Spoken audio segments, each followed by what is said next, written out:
Bienvenida a un nuevo episodio del Chilean Spanish Podcast. Me llamo Natalia, la profe chilena con la paciencia de un monje budista y estilo Ninja Dominatrix a la que se le ocurrió crear este podcast para que dejes de sudar la gota gorda cuando estás hablando español con tu familia o amigos chilenos.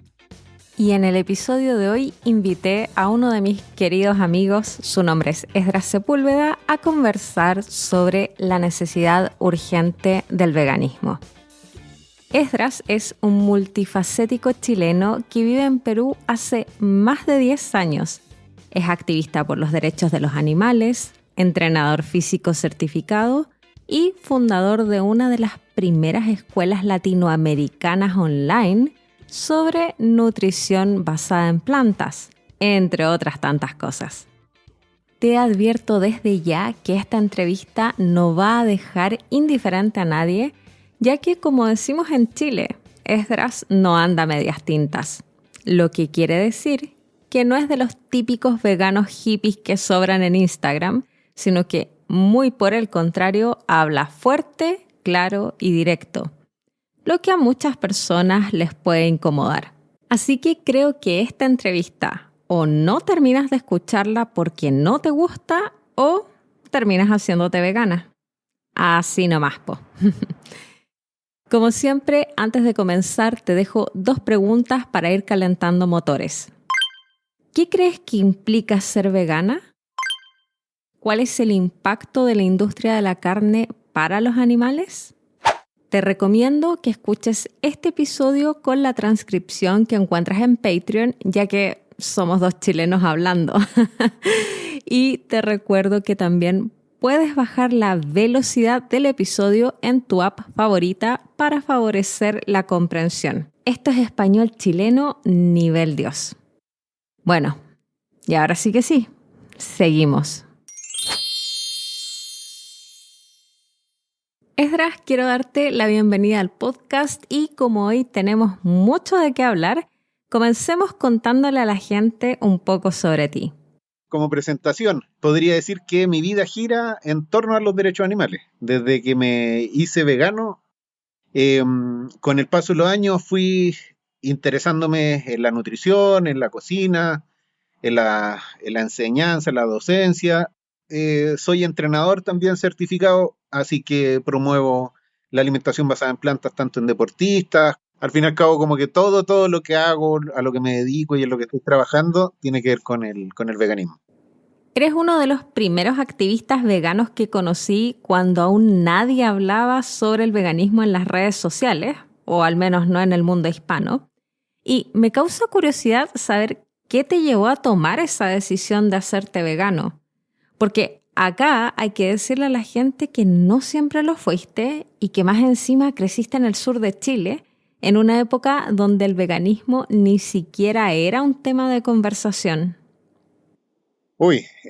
A ver, yo partí justo del lado opuesto. Yo partí siendo uno de los odiados clásicamente por los mismos veganos. Yo al tener raíces campesinas tenía todas las costumbres obvias del campo. Nací con un arma bajo el brazo, por consecuencia la caza, la pesca, colocar trampas, criar animales, era algo que practiqué desde bien pequeño. Y lo irónico era que a pesar de que lo hacía, sentía un vínculo bastante grande con los animales. Los quería harto a pesar de que los mataba en cantidades grandes. En el tiempo que yo cazaba era mucha la cantidad de conejos, habían jabalíes, muchas aves, patos silvestres, fue una cantidad de animales muy grande. Y en todo ese ajetreo de cazar, pescar y criar animales, irónicamente un gusanito, un simple gusanito pescando. Un gusano mientras yo pescaba fue lo que me hizo activar una pregunta que de hecho sigue siendo una de las preguntas más importantes que me he hecho en la vida, que tenía que ver si es que los demás sienten como yo siento. Clavé al gusano y se movió tan como notoriamente, no sé, se movería alguien que sufre, que me dio cosa, como que irónicamente Se retorció. se retorció y me puse en el lugar del gusano, como que me dio ese cosquilleo en el cuerpo cuando te duele algo que le dolió a otro, Y me pregunté, ¿a los bichos les dolerán las cosas que yo le hago? Y esa preguntita, que no habrá ocupado más de 5 minutos en mi cabeza mientras estaba pescando, me llevó a empezar a leer sobre el tema. Entonces, cuando me di cuenta que causaba sufrimiento, decidí hacerme vegano y me hice vegano de golpe. Estuve 2 meses pensando qué hacer y cuando lo decidí me lancé de una, sin transición alguna. Oye, Esdras, ¿y cómo hiciste para mantenerte firme en esta decisión, considerando el hecho de que vivías en una familia de campo y que cazaban animales con bastante frecuencia? Fue un tanto difícil, pero lo entretenido y lo que me motivó a lograrlo, a conseguirlo en estos 2 meses que estuve ahí como titubeando hasta que lo logré, eh, fue que realmente había como en esos años un carácter un poco más duro desde el veganismo. El veganismo no era tan amistoso, no era tan bonito, tan de redes sociales. Eh, y, y una de las personas como que me desahuevó de todo esto fue un chico que era vegano y que una vez en una actividad, cuando yo estaba como tratando de aprender de este tema, en una actividad había una olla común. ¿M? Y resultó que teníamos que hacer donaciones, juntar las donaciones, cocinar para todos en la actividad. Era una actividad punk, en contra del servicio militar obligatorio en Chile. Y en esa actividad, cocinando, yo llego y agarro un tarro de jurel, de salmón que había traído de mi casa, y se lo pongo a la preparación completa. Unos tallarines que habían los transformé en tallarín con pescado. Y me retaron recontra feo. Me retaron feo, me trataron de autoritario, técnicamente me hicieron sentir una pésima persona, sin necesariamente ofenderme, sino que me dijeron las cosas muy claramente. Me trataron como si realmente fuera alguien que estaba haciendo algo terrible. Y eso se me quedó muy en la cabeza. Es decir, yo dije, yo no quiero ser un autoritario, no quiero ser una persona así de horrible. Ya, te mandaste tremendo condoro poniéndole pescado a la comida en una actividad vegana. Y además de que te trataron como un autoritario por lo que hiciste, dices que te sentiste como una persona horrible.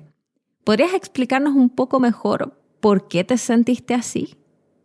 Porque me había dado cuenta que desde el momento que yo sabía que los animales sufrían y que podía vivir sin comerlos, si lo hacía era porque, y eso era como mi propio diálogo interno, era un cobarde, es decir, yo mismo me trataba de que era un cobarde, que no era capaz de hacerme cargo de algo que entendía, y al mismo tiempo era un debilucho, porque no podía hacer que me gane una costumbre. Entonces, cada vez que miraba un trozo de animal o que pensaba en algo que estuviera relacionado con los animales, al instante me forzaba a pensar, eso es el cuerpo de alguien, ya no es algo que me puedo comer. Y segundo, no puedo no tener los huevos necesarios como para lograrlo. Tengo que lograrlo, sí o sí, porque no soy débil y no soy un cobarde. Entonces, esa forma un tanto violenta de encarar el asunto, a mí personalmente me ayudó muchísimo, porque me responsabilizó. Me hizo tener que tomarme las cosas como un adulto y no como una opción. Hace un ratito atrás dijiste que te habías hecho vegano de golpe y porrazo. O sea, inmediatamente sin transicionar hacia el vegetarianismo, que es el típico paso que usualmente damos la mayoría. ¿Por qué no empezaste siendo vegetariano primero? Yo creo que transicionar justamente tiene que ver con retrasar ciertos refuerzos que son importantes cuando nosotros queremos cambiar algo. Aquí no estamos cambiando solo un hábito, esto no es un mal hábito, no es algo que te hace mal a ti y que tú vas a cambiar porque te perjudica, es algo que deberías hacer. ¿Por qué? Porque te has dado cuenta que estás siendo muy permisivo, ¿no? Respecto a algo que tú sabes que no es menor, es terrible, ¿eh? Causar sufrimiento a alguien que no se puede defender no es algo menor, no es algo pequeño, ¿eh? Es algo terrible. De hecho, si nosotros vamos a lo que indica la evidencia, si tú miras los electroencefalogramas de los mamíferos que nosotros consumimos, tú ves de que su experiencia de sufrimiento, no solo de dolor, el sufrimiento es una experiencia más amplia, es sumamente fuerte. Ellos están viviendo un hecho horrible, traumatizante. ¿M? Están siendo asesinados. Entonces, transicionar es quitar ese sentimiento de urgencia que debe existir cuando nosotros hacemos cosas importantes. ¿M?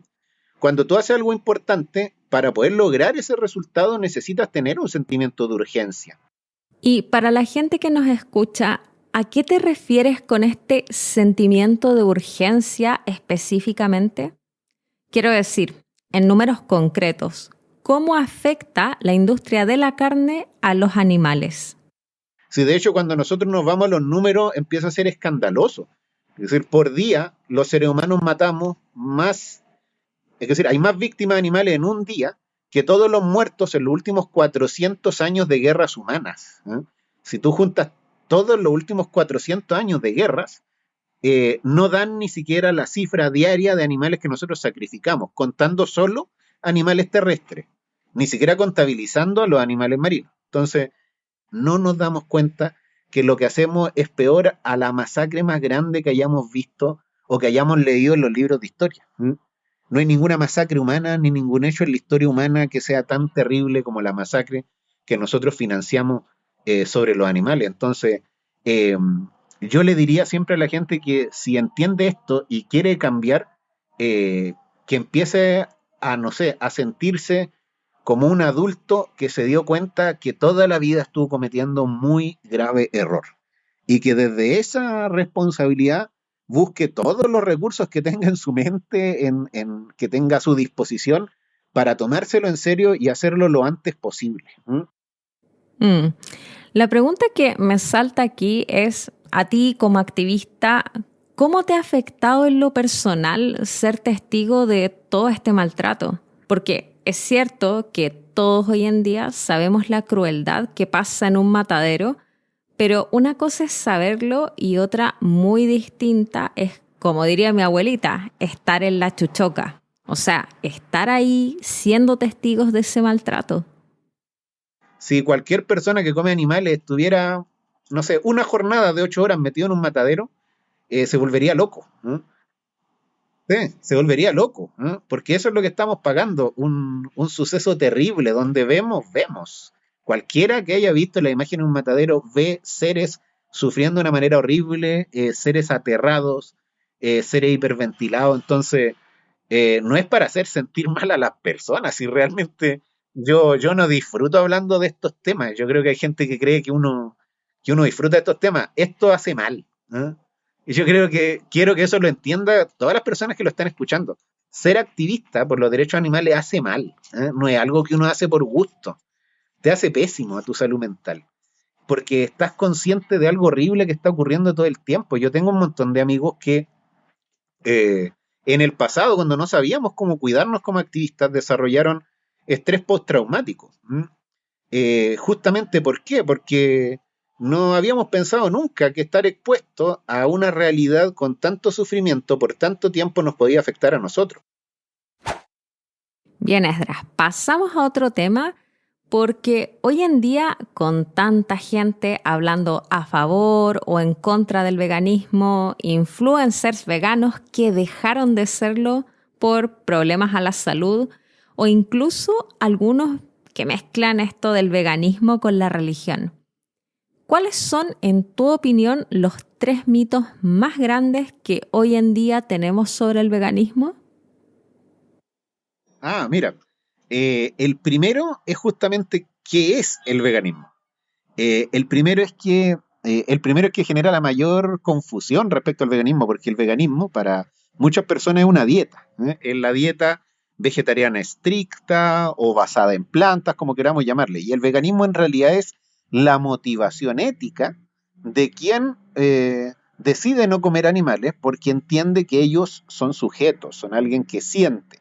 Son en realidad alguien, no algo. ¿Ya? Entonces, un vegano es una persona que, claro, lleva una alimentación vegetariana estricta, pero que eso no es lo que lo define. Lo define la intención y la voluntad constante de no consumir explotación animal. Entonces, un vegano va a ser una persona que no solo come 100% vegetariano, sino que además no consume pieles animales, cueros, no va a espectáculos que impliquen uso de animales, que busca productos no testeados. La segunda es nutricional y tiene que ver con esas múltiples preguntas sobre proteínas, sobre calcio, sobre hierro, sobre omega 3, que hacen parecer que la alimentación 100% vegetariana es difícil. Entonces yo definiría el segundo mito como que la alimentación vegana es difícil. Eso es completamente falso. Es decir, toda la evidencia científica disponible a la fecha indica lo contrario, que es bastante fácil. Que si tú entiendes cuáles son las recomendaciones importantes para poder llevar una buena alimentación vegana, se te va a hacer muy fácil cubrir todos los requerimientos nutricionales, a la par de alejarte de la mayoría de factores de riesgo a los que estamos expuestos, que es decir, a nivel nutricional. Entonces, lo importante no es preguntarse sobre el hierro, sobre el calcio, sobre la proteína, es preguntarse qué es lo que dice la ciencia a la fecha, el consenso científico, sobre alimentación basada en plantas. ¿Cuáles son los principales consejos? Y ahí es donde son bien sencillos. Si tú comes la mayoría de tus platos venidos de plantas, es decir, las que encuentras en el mercado, tubérculos, cereales, leguminosas, frutos secos, frutas, si tú comes el 80% en el día de tus platos llenos de eso, si a la par no te olvidas de tu suplementación de B12 y no te olvidas de buscar grasas saludables de origen vegetal, eso es ya de hecho los frutos secos que habíamos mencionado, los aceites vegetales, si tú te enfocas en eso, en esas simples cosas, lo más probable es que ya estés sobre el 90% de todos los requerimientos nutricionales sin mayor planificación.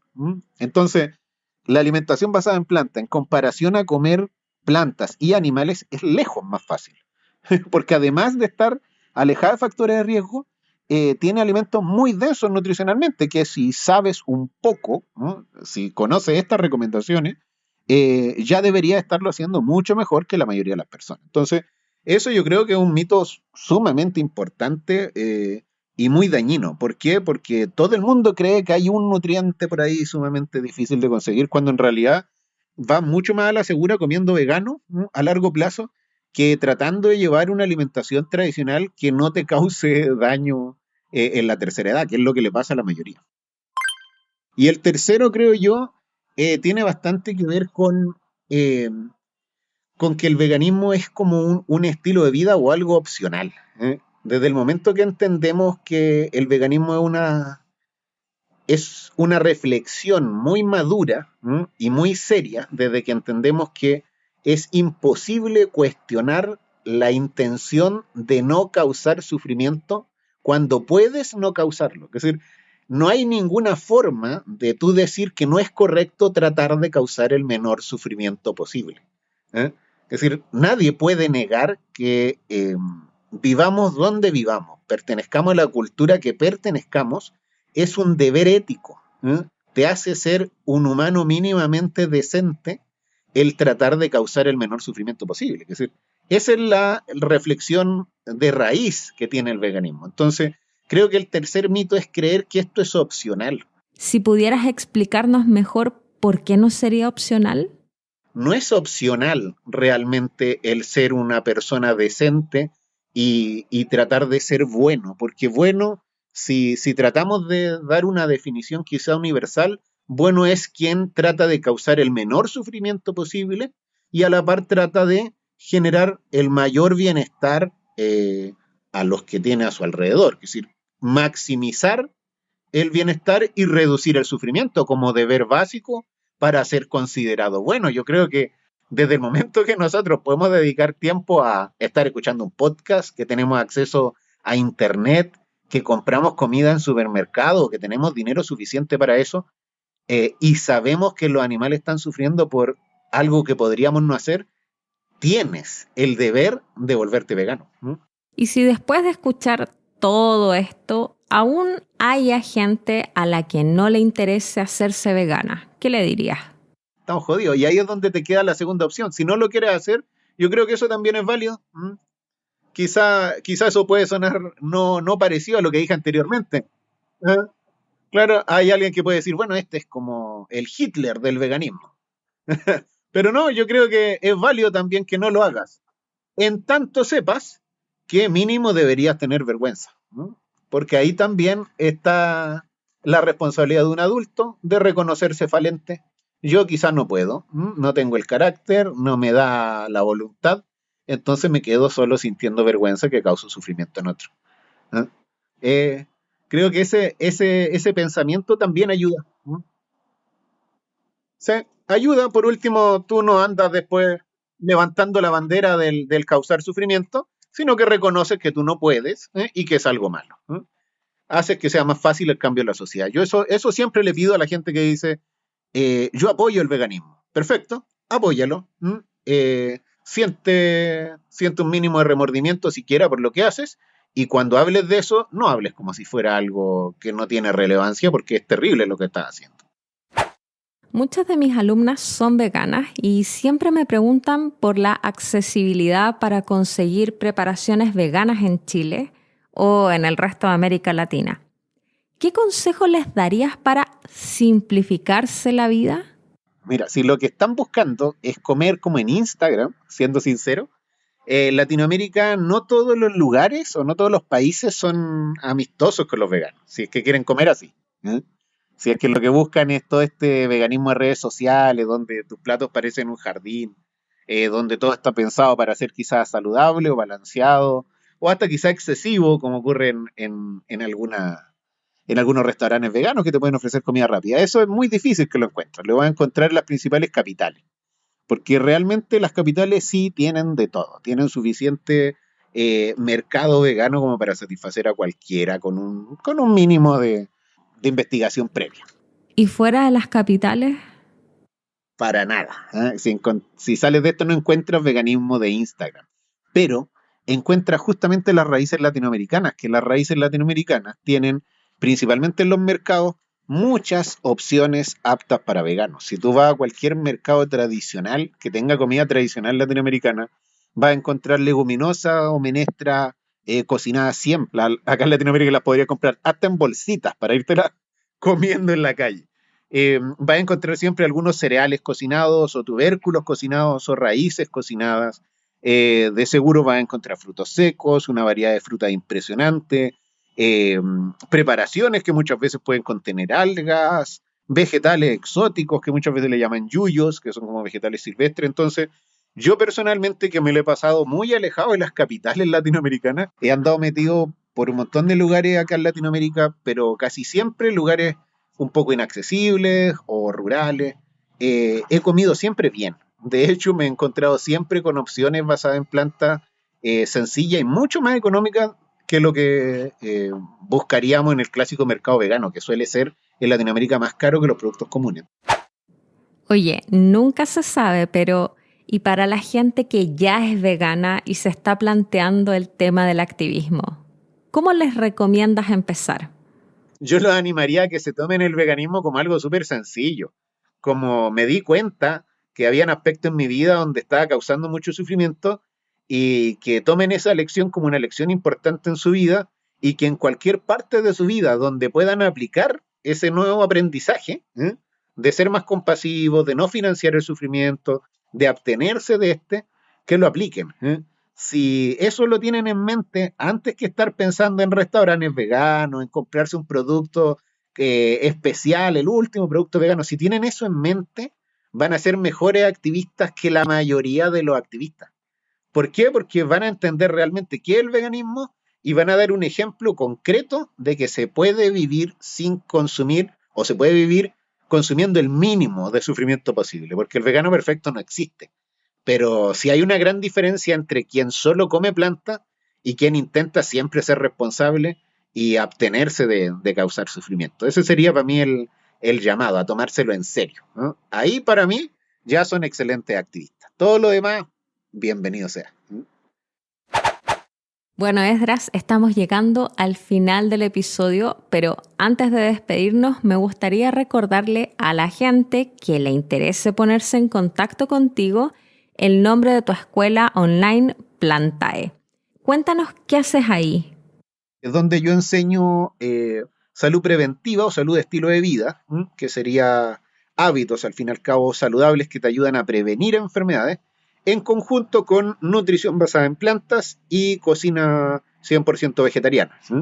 Eso lo hago técnicamente porque creo que mientras más informados estamos, más formados estamos, más fácil es que podamos hacerlo de manera correcta y hacerlo la vida entera. Y ese proyecto se llama Plantae, Escuela Amazónica de Salud Basada en Plantas. Eso también lo pueden buscar en redes. Todos mis proyectos, tanto el activismo, la educación o en lo que me generan mi ingreso, todo tienen que ver y giran en torno a los derechos animales. Plantae, entonces, de todos modos, como siempre, voy a poner todos los datos del contacto de Esdras en la descripción del episodio. Ya, perfecto. De hecho, muchas gracias, Nato, por invitarme. Y invito a todas las personas, al fin y al cabo, que ingresen en las redes sociales, que vean los trabajos que estoy haciendo. Y como dice Natalia, si quieren participar de los proyectos de la escuela, perfecto. Todo eso lo pueden encontrar en mis redes sociales. Y yo, por mi parte, te agradezco haber estado aquí con nosotras, deseándote, por supuesto, lo mejor en cada uno de tus proyectos. Muchas gracias, Esdras. Chao, Natalia. Un abrazo. Oye, ya sé que te gustó este episodio, pero lo que todavía no entiendo es cómo no te has suscrito a mi newsletter. Es totalmente gratis y en ella te comparto semanalmente tips y cosas que no puedo decir acá porque después me censuran. Te dejo el enlace en la descripción del episodio. Y recuerda que a nadie le importa que te equivoques cuando habláis español, así que no le pongáis tanto color y vos dale nomás. Que estés bien. Chao, chao.